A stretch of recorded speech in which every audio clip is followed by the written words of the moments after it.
po si Evelyn Marabi, Kansonto, Irayan, Sulong, Minalabak, Camarinesor.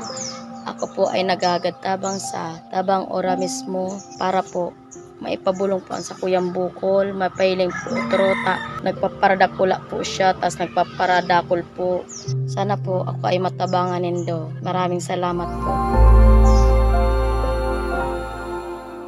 Isang ina mula sa Minalabak, Camarines-Sur, ang 14 na taon nang nagtitiis sa kanyang bukol sa leeg. Para sa detalye, makakausap natin si Nanay Evelyn Marabe. Kamusta na po yung pakiramdam nyo, Nanay Evelyn? Ngayon po sumasakit po ang bukol ko.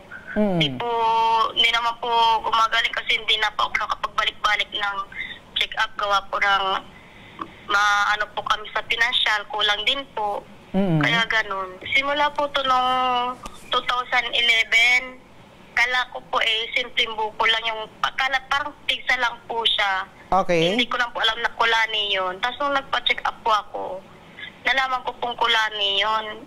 Tapos, pinainom lang po ako ng antibiotic ng doktor kasi sabi, kulani nga daw po.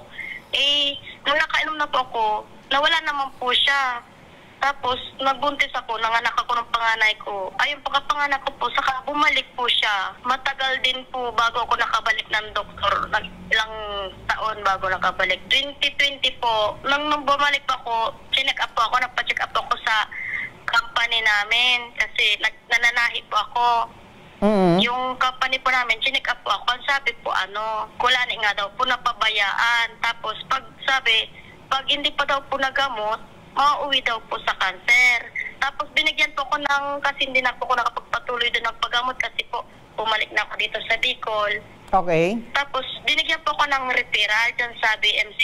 Ultrasound neck po, kabilaan kasi parang tumawid na po yung bukol ko po dito sa kabila Nang chinek up po ako dyan sa BMC, yun nga po sabi, kulani po, kaya lang. Hindi rin po ako pero nakainom din po ako, binigyan po ko ng antibiotic. Ang mga nga po ng antibiotic Okay, so kaso, sa madaling sabi, Nanay Evelyn, sabi ng doktor ay madadala pa sana ito sa gamutan. So, pag-inom ng gamot. Oo daw po, madadala pa daw po. Kahit po, siguro ngayon, kung makainom pa rin po ako ng gamot, madadala pa lang po siguro siya kasi pabalik-balik lang naman po yung bukol ko pag hindi po nakainom ng gamot. Kaya lang po, palibasa po, siguro po, sa kawalan ng financial namin, ng budget, kasi po construction worker lang ang asawa ko. Opo. Sapat lang po sa pang-araw-araw namin yung kita niya, saka yung dalawang estudyante ko po. Kaya po, ganun yung, hindi na po ako napagbalik sa pagpagamot. Nasa magkano itong gamot na iniinom nyo? Dapat po ba ay araw-araw kang nakainom nitong gamot? Hindi po. Kasi yung iniresita po sa kanang na doktor ng antibiotic, 6 months lang po. Hindi daw po kasi pwedeng tumagal yung kasi po, yung bukol ko po, baka daw po, kasi madadala naman daw po sa gamot. Lumit niyo po siya nung nakainom ako ng gamot. Kaya lang po ngayon, di naman ako nakapag-balik na po sa doktor kasi po wala na akong resita, nawala po yung resita ko Itong bukol sa leeg mo, gaano ito naka-apekto or ano yung mga hindi mo na nagagawa dahil dito sa karamdaman mong iniinda?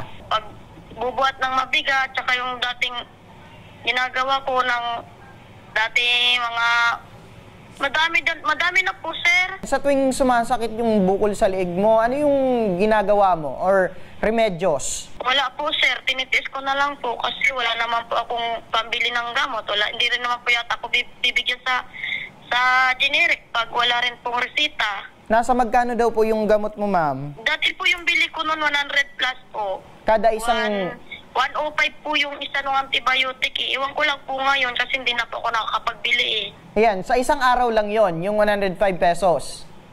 Opo. Kumusta naman po ang hanap buhay ni Mister? Okay naman po, kaso po ngayon po wala po siyang trabaho, pa extra lang po. Okay, so kahit papano ay nagpupursige itong si tatay para meron po kayong panggasto sa pang-araw-araw. Saka po sa estudyante ko po. Opo, ilan po yung anak ninyo ni Mister? 4 po. Pero po yung nag-aaral ko po, 2.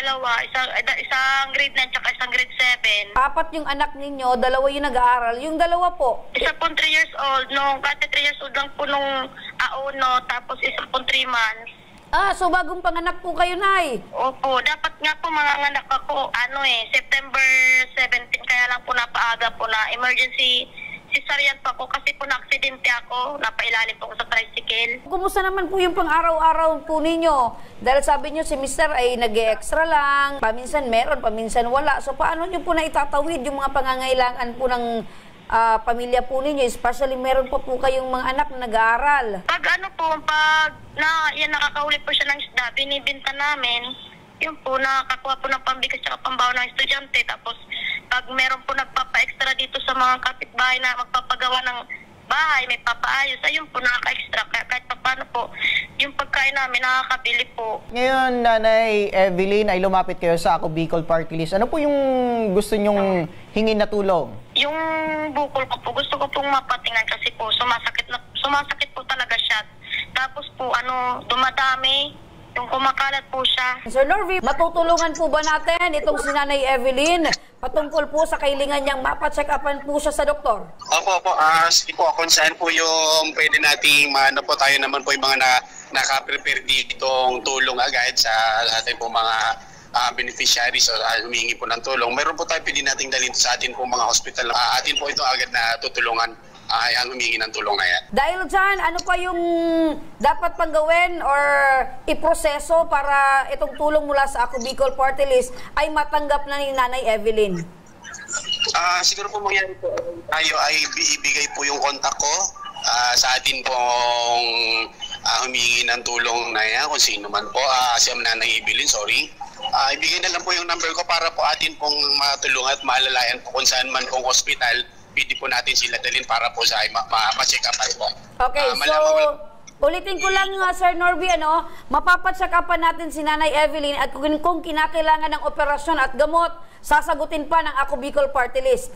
Opo, matutulungan po talaga ng Ako Bicol, ma'am. Nanay Evelyn, narinig niyo po si Sir Norby magtanong ng Ako Bicol dyan sa Kamsur. Na sagot na po itong check-up at kung kinakailangan na mag-undergo sa operation at gamot, sagot na po ng Ako Bicol Party List. Ako po ay nagpapasalamat sa Ako Bicol. Maraming po tabang po. Sana po ay marami pa po kayong matulungan na katulad ko pong humingi ng tulong. Maraming salamat po. Mabuhay po kayo.